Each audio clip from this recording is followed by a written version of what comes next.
Why skill is so much important to living a beautiful life? এটা ভাল জীৱন জীয়াবলৈ আমাক স্কিলৰ কিয় ইমান দৰকাৰ?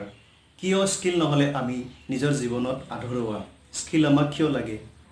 আমি হয়তো বিভিন্ন ধৰণৰ ডিগ্ৰী এডুকেশ্যন ডাঙৰ কিবা বহুত কাম কৰোঁ, কিন্তু যদি আমাৰ স্কিল নাথাকে তেন্তে আমি লাইফত আগবাঢ়ি যাব নোৱাৰোঁ। এই স্কিলটো কিয় লাগে আৰু এই স্কিলে আমাক কেনেদৰে সহায় কৰে জীৱনত জীয়াই থাকিবলৈ? তাকে জানিবলৈ আজিৰ আমি এই অনুষ্ঠানটো আহিছোঁ। আপোনালোকে চাই আছে মিছন বিজয়। মোৰ নাম বিজয় এছ বাবা। তো বেছি দেৰি নকৰি আজিৰ প্ৰগ্ৰেমটো আৰম্ভ কৰোঁ। মনোহৰ, আজি আমি প্ৰেক্টিকেলি এটা উদাহৰণেৰে আমি কথাটো বুজিম। মনোহৰ এজন নাবিক আছিলে, মাৰ্চেণ্ট নেভি। তেওঁ আজি 10 বছৰে মাৰ্চেণ্ট নেভিত কাম কৰি আছে। সিদিনা মনোহৰৰ ডিউটি এখন নতুন জাহাজত পৰিল। নতুন জাহাজখনে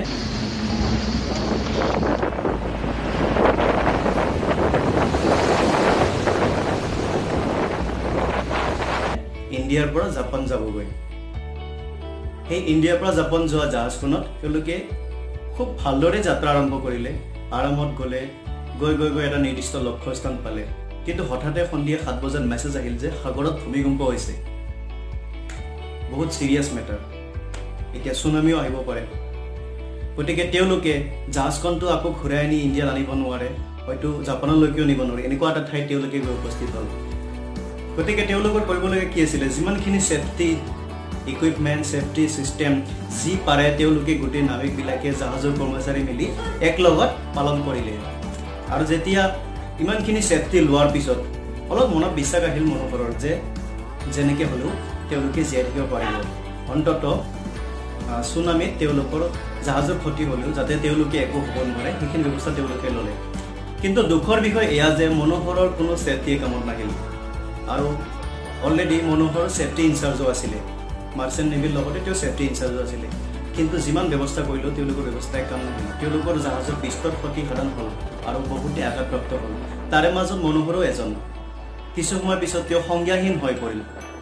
আৰু যেতিয়া পিছদিনা তেওঁ চকু খোল খালে তেতিয়া তেওঁ গম পালে যে তেওঁ এটা সাগৰৰ পাৰত আছে। ভৰিত সাগৰৰ ঢৌৱে বাৰে বাৰে চুই আছে। তেতিয়া মনোহৰে লাহে লাহে সাৰ পালে। আৰু তেতিয়া মাতে সন্ধিয়া হোৱা নাই, মানে বেলি ডুব অৱস্থাত তেওঁ নিজৰ আৱিষ্কাৰ কৰিলে। চাৰিওফালে চালে, একো নাই, কোনো মানুহৰ সন্ধান নাই, একো বস্তুৱে নাই ওচৰত। গোটেই চাৰিওফালে পানী আৰু বালি আৰু অলপ ঠাই জংঘল আছে, গছ গছনি আছে। মনোহৰৰ বৰ চিন্তা লাগিল, তেওঁ কি কৰিব? ইপিনে ভোকে পিয়াহে মনোহৰৰ ক্লান্ত অৱস্থা হৈ পৰিল। লাহে লাহে মনোহৰ টোপনি আহি গ'ল আৰু মনোহৰে বালিতে শুই পেলালে। এতিয়া মনোহৰে নেক্সট কি কৰিব? সময়ৰ লগে লগে মনোহৰৰ মাথাই কাম নকৰা হ'ল, তেওঁ টোপনি গ'ল। প্ৰায় 2-3 ঘণ্টা 4 ঘণ্টা কিমান সময় তেওঁ নিজে গম নাপালে। কিন্তু ৰাতি হঠাৎ তেওঁ সাৰ পালে মানে এটা কেঁকুৰাই তেওঁৰ ভৰিত কামুৰি আছে। তাৰপিছত মনোহৰে কেঁকুৰাটো এৰাবলৈ চেষ্টা কৰিলে, কিন্তু এৰাব নোৱাৰিলে। তাৰপিছত মনোহৰে কি কৰিলে? সেই কেঁকুৰাটো হাতেৰে কোবাই মাৰি পেলাই আৰু দলিয়াই দিলে। লাহে লাহে মনোহৰ ভোকটো আৰু ক্ৰমান্বয়ে বাঢ়ি আহিল, পিয়াহো লাগিল, কাৰণ সাগৰৰ পানীটো খাব নোৱাৰে। গতিকে মনোহৰে কি কৰিব? তেওঁ সেই কেঁকুৰাটোকে বিচৰাত লাগি গ'ল। যেতিয়া কেঁকুৰাটো বিচাৰি যোৱাৰ পিছত তেওঁ যেতিয়া কেঁকুৰাটো পালে, সেই কেঁকুৰাটোকে চুবাই তেওঁ খালে। অলপ মনোহৰৰ মনটোত অলপ ভাল লাগিল, কিবা এটা ডিঙিত পৰিল, যিহেতু পেটৰ ভিতৰত গ'ল, কিবা এটা ভাল লাগিল। তেওঁ ইফাল চাই দেখিলে যে এডাল গছৰ শুকান ঠাল পালে। সেই ঠাল ঠেঙুলিডাল তেওঁ লৈ কিনে এতিয়া কেঁকুৰা বিচৰাত লাগি গ'ল। এনেকৈ বিচাৰি ৰাতি তেওঁ মোটামুটি 20টামান কেঁকুৰা তেওঁ মাৰিবলৈ সক্ষম হ'ল। আৰু সেই 20টা কেঁকুৰা কোনো ভাৱ চিন্তা নোহোৱাকৈ যেনেকৈ পাৰে তেনেকৈয়ে খালে। হয়তো অলপ সময়ৰ কাৰণে মনোহৰৰ মনটো বেয়া লাগিছিল, কাৰণ মনোহৰ আছিল এজন নিৰামিষ ভোজী, তেওঁলোক আছিলে ব্ৰাহ্মণ সম্প্ৰদায়ৰ। গতিকে তথাপিও তেওঁ ভোকত পিয়াহত থাকিব নোৱাৰি সেই কামটো কৰিলে। সিদিনা মনোহৰৰ কোনো ধৰ্মই তেওঁ কামত নিদিলে। মানে মনোহৰৰ যি ধৰ্ম আছিল নিৰামিষ ভোজী, সেই ধৰ্মক তেওঁ ভংগ কৰি নিজক জীয়াই ৰাখিবৰ কাৰণে সক্ষম হ'ল। এতিয়া মনোহৰে কি কৰিব? মনোহৰৰ ওচৰত কোনো উপায় নাই। তথাপি তেওঁৰ পেটটো ভৰিল, অলপ পিয়াহো পলাল। মানে কি, কেঁকুৰাৰ ৰস খায়ো তেওঁৰ পিয়াহ পলাল আৰু ভোকটো পলাল। তেনেকৈ শুই থাকিল। এনেদৰে লাহে লাহে মনোহৰে নিজৰ জীৱিকাৰ কাৰণে তাতে চিকাৰ কৰিবলৈ আৰম্ভ কৰিলে।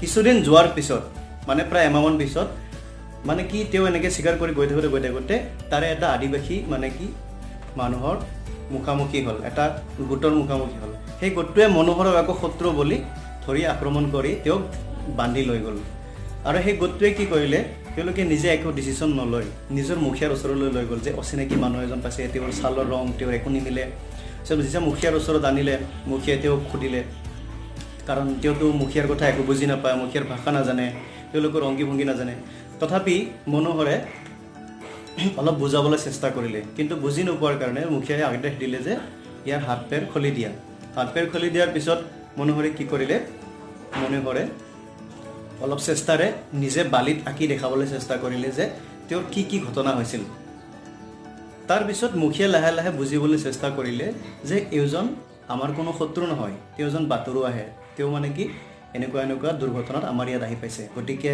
মুখীয়াই তেওঁৰ লগোৱাৰ হতুৱাই তেওঁক পানী খোৱালে কিবা খাবলৈ দিলে আৰু তেওঁৰ শুশ্ৰূষা কৰি ৰাতি থকাৰ ব্যৱস্থাটো এনেদৰে মনোহৰৰ এটা বিশ্বাস আহিল সেই মানুহখিনিৰ লগত তেওঁ লগ লাগিলে মাছ মাৰিলে চিকাৰ কৰিলে খেতি বাতি কৰিলে আৰু তেওঁলোকৰ মাজৰে এজন হয় বহুদিন তেওঁলোকৰ সৈতে জীয়াই থাকিল তেওঁলোকৰ সৈতে একেলগে আজি মনোহৰে তেওঁ নিজকে সেই মাৰ্চেণ্ট নেভি হিচাপত নিজকে আৱিষ্কাৰ কৰিব পৰা নাই এজন সাধাৰণ মানুহ হিচাপে আদি মানৱৰ দৰে তেওঁ জীয়াই থাকিল কিন্তু মনোহৰৰ সেই সৌভাগ্যৰ দিনটো আহিল সিদিনা এটা ভ্ৰমণকাৰী দলে আহি সেই আদিবাসী মানুহবিলাকৰ ওপৰত গৱেষণা কৰোঁতে এটা ভ্ৰমণকাৰী দলক তেওঁলোক পালে আৰু সেই ভ্ৰমণকাৰী দলটোক নিজৰ মনৰ কথাখিনি ক'লে মনৰ কথাখিনি কোৱাৰ পিছত মনোহৰক তেওঁলোকে নিজৰ লগত লৈ গ'ল আৰু প্ৰায় এবছৰ পিছত মনোহৰে নিজৰ ঘৰলৈকে উভতি আহিল কথা হ'ল আপোনালোকক সুধিব বিচাৰিছোঁ যে মনোহৰে কেনেকৈ জীয়াই থাকিলে তেওঁক কোনটো বস্তুৰ কামত দিলে তেওঁৰ ডিগ্ৰী তেওঁৰ মাৰ্চেণ্ট নেভি তেওঁৰ চাকৰি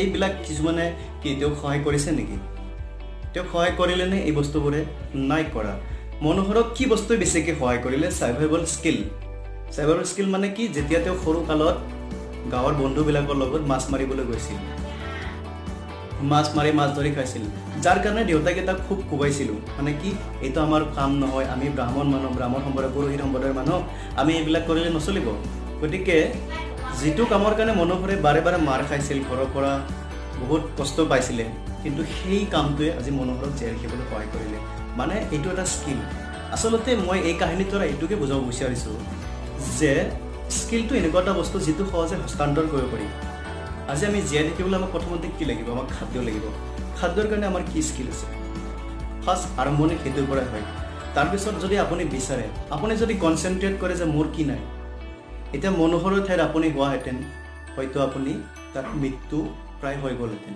কাৰণ আপুনি একোৱেই নাই আপোনাৰ ওচৰত কোনো মানুহ নাই আপুনি দুঃচিন্তাত পৰিলেহেঁতেন কিবা কিবি বহুত মনত হাবি যাবি ভয় লাগিলহেঁতেন কিন্তু মনোহৰে সেইখিনি নকৰিলে মনোহৰে কি কৰিলে মনোহৰে নিজৰ সাৰ্ভাইভেল স্কিলটো ইউজ কৰিলে ইয়াকে কোৱা হয় skill is the most important thing to be live for ever আমি জীয়াই থাকিবলৈ আমি নিজকে পাহৰিব নালাগিব আমাৰ মাজত কি আছে আমি সেইটো বিচাৰিব লাগিব আজি সেই সাৰ্ভাইভেল স্কিলৰ দ্বাৰাই কিমান জীৱ জন্তুৱে লাখ লাখ বছৰ ধৰি জীয়াই আছে কিন্তু আমি মানুহে কিয় পাহৰি গৈছোঁ আমি মানুহে এইকাৰণে পাহৰি গৈছোঁ আমাৰ এডুকেশ্যন চিষ্টেম আমাৰ সমাজ চিষ্টেম এইবিলাকে এই বস্তুবিলাকৰ প্ৰতি ধ্যান নিদিয়া হৈছে আমি স্কিলৰ ওপৰত আমাৰ ধ্যানটো কমি গৈছে আমাক কি লাগে ভাল ডিগ্ৰী লাগে ভাল নম্বৰ লাগে ভাল কলেজত পঢ়োঁ মানে কি এনি টাইম আমি এইটোৰ ওপৰতে বেছিকৈ আমি কনচেনট্ৰেট কৰি আছোঁ যাৰ ফলত আমি নিজৰ স্কিলবিলাকক পাহৰি গৈছোঁ আজি খেতি কৰা মানুহক কিমানজনে সন্মান কৰে ভাল খেতিয়ক হ'লে যে কিমানখিনি লাভ আছে সেইটো আপুনি নাজানে আজি ব্যৱসায়ীবিলাকো খুব ভালদৰে বহুতে মানে কি আমাৰ অসমত বিশেষকৈ ব্যৱসায়ীসকলৰ মৰ্যাদা বহুত কম